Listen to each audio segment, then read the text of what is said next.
Thanks to Gladys Assou for those top stories. Let's now have our daily press review, and I am pleased to welcome here Caresse Essiane. Bonjour Caresse. Bonjour Gladys et bonjour aux téléspectateurs de Cameroun Daylight. Alors nous sommes toutes les deux en jaune aujourd'hui pour mettre du soleil dans vos vies. Et qu'est-ce qu'il y a comme soleil dans les tabloïds ce matin, Caresse? Alors Gladys, plutôt des nuages de la grisaille. gris, ouais, de la grisaille à la une des tabloïds avec, vous le savez, de la nécrologie. Oui. Le préfet du Mfundi n'est plus, Jean-Claude Tila est décédé hier et les journaux, n'est-ce pas, relaient abondamment cette information. Et puis également une série d'assassinats dans les régions du nord-ouest et du sud-ouest sont également, Gladys, à la une des tabloïds. Trop de nuages noirs dans le tabloïd ce matin. Regardez Caresse Essiane.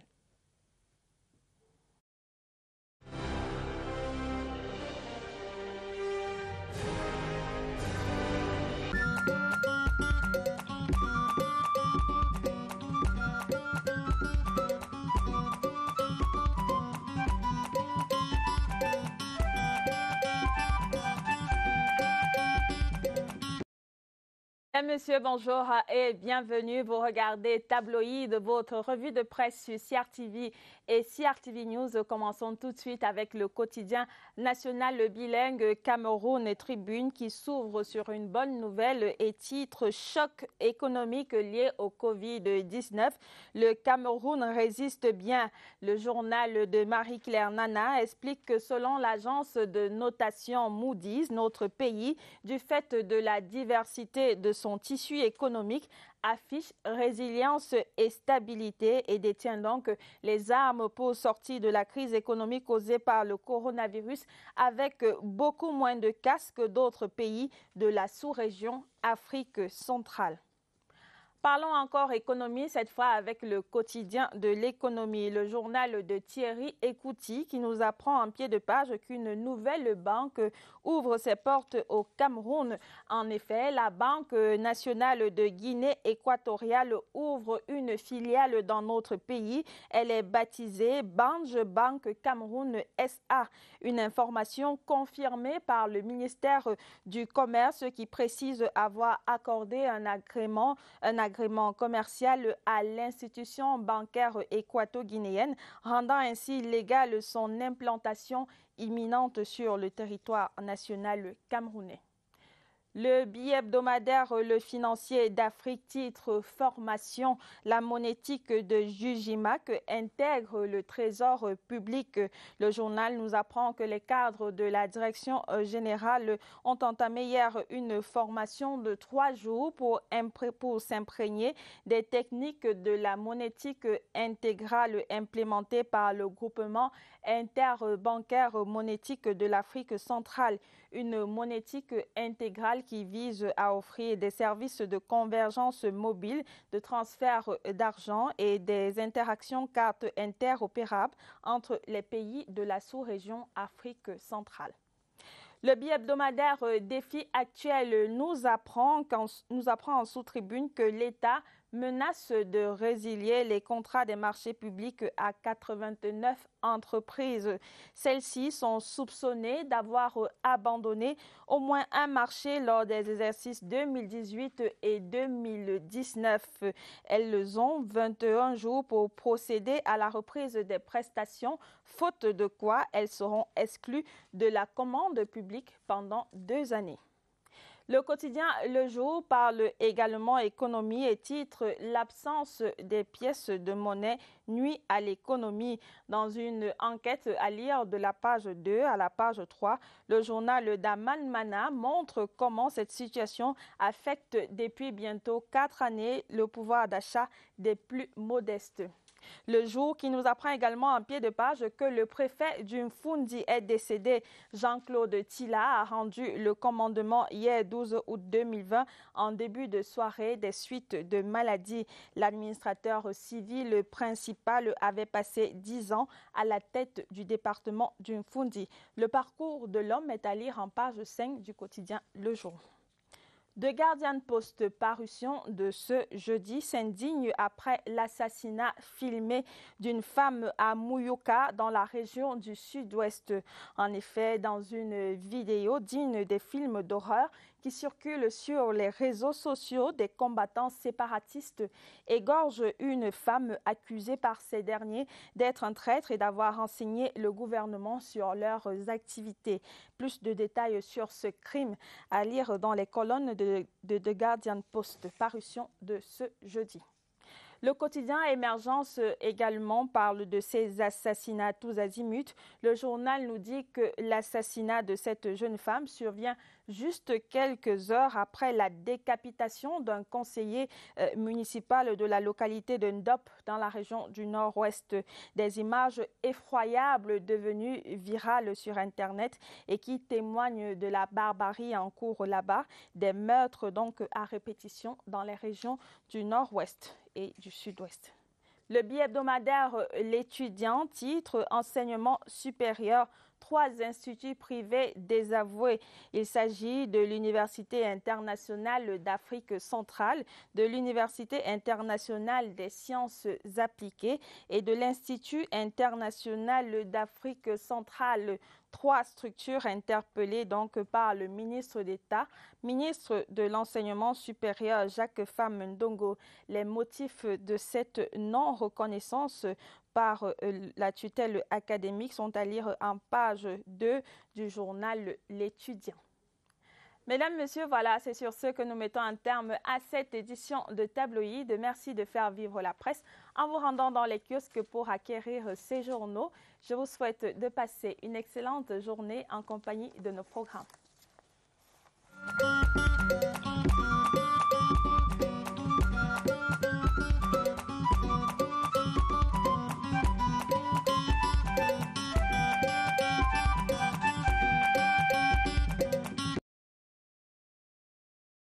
Pour la page éco de ce jeudi 13 août 2020 sur Cameroun Daylight, on retient 11 millions de francs CFA comme notre chiffre du jour, un chiffre qui reflète le gap causé par le doublon, le surplus dans la rémunération des médecins. Certains médecins ont constaté, se plaignaient de la réduction de leur salaire. Certains se sont vus amputés de 2300, 2400 francs. Eh bien, Emmanuel Paulet nous expliquait pourquoi il y avait un doublon dans les primes sur leur bulletin de paye depuis plusieurs années maintenant. À présent, faisons un tour dans les kiosques à journaux to know more about the focus of the papers this morning. And Yves Somuso is already standing here on set to give you an overview of the newspapers of this Thursday, the 30th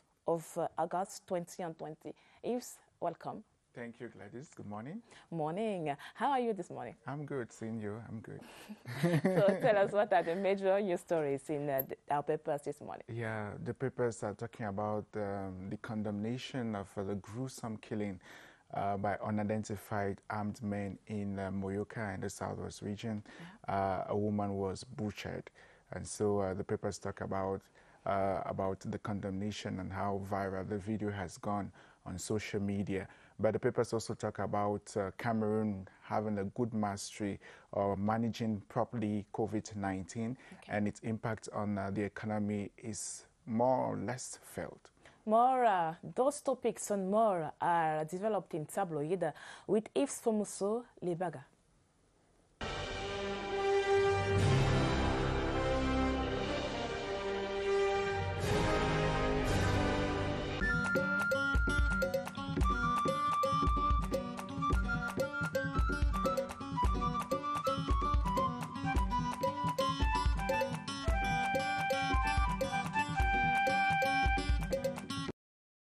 Tabloid and CRTV's network, we take a look at what the papers are saying in Cameroon. Let's begin with the Lone National Bilingual Daily. Cameroon Tribune talks or writes that Cameroon is better managing the effects of COVID-19 on the economy. Cameroon is showing strength and capabilities of soon walking out of the pandemic with her head high in the sky.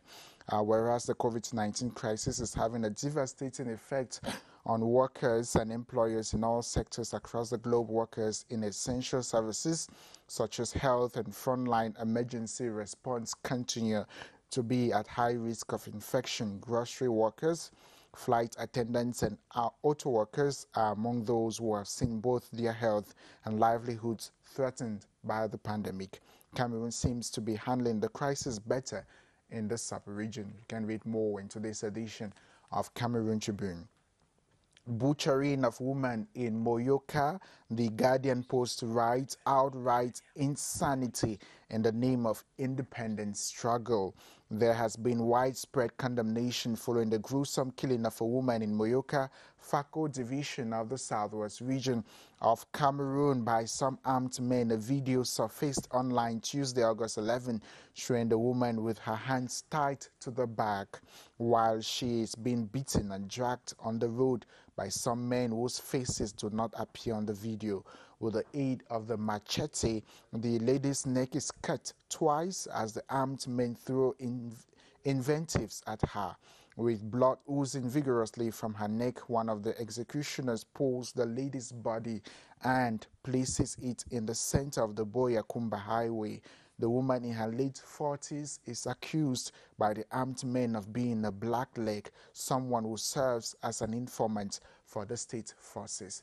You can read more of that tragic incident in today's edition of the Guardian Post newspaper. The Chronicle Times add to that story that the act has drawn widespread condemnation, with barrister Akeremona Fumin describing the act as unhuman and unacceptable. This gruesome act comes just few days after another lady was murdered in cold blood in Bamenda, northwest region of the country, for allegedly spying on separatist fighters in the area. A teacher was equally found dead in Bamenda on Sunday night under unclear circumstances as investigations continue to determine the cause of his death. You can get more details in the Chronicle Times. Emergence goes still the same way and reports that shortly after the chilling video went viral, Belgium-based Cameroonian separatist activist Mark Barretta published a tweet which puts responsibility at the doorsteps of the rebels. The incident in Moyoka is akin to the killing of Ayafo Florence, wardress at the Bamenda Central Prison on September 22, 2019. Ayafo was kidnapped in Pinyin and her head chopped off the next day by rebels. Earlier, armed separatists murdered a man in the Ngokotunja Division Northwest region on allegations that he is an informant for the state forces. Mutation writes and talks something else on land disputes. Some local populations of the littoral region in Cameroon are dissatisfied. According to them, the Cameroonian Ministry of Forestry and Wildlife wants to take 2 concessions of exploitation located in the Ebo Forest, which they consider to be the ancestral land heritage.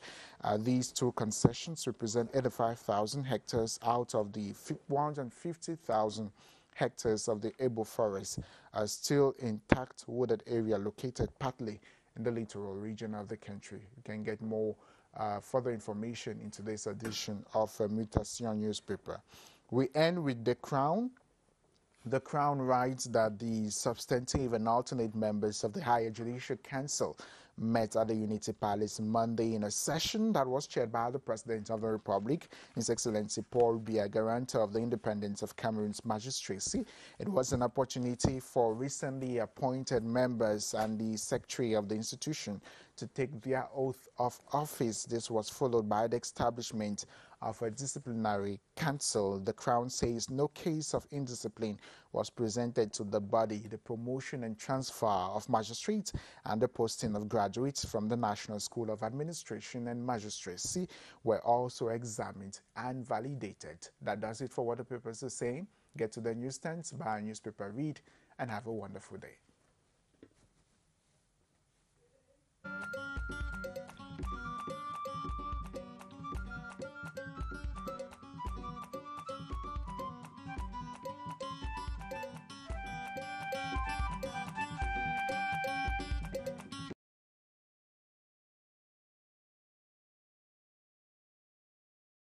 Our first stop in this edition of Cameroon Delight. Let's join Baldwin Sama in the central newsroom for the 7 a.m. newscast, and Cameroon Delight will continue just after that.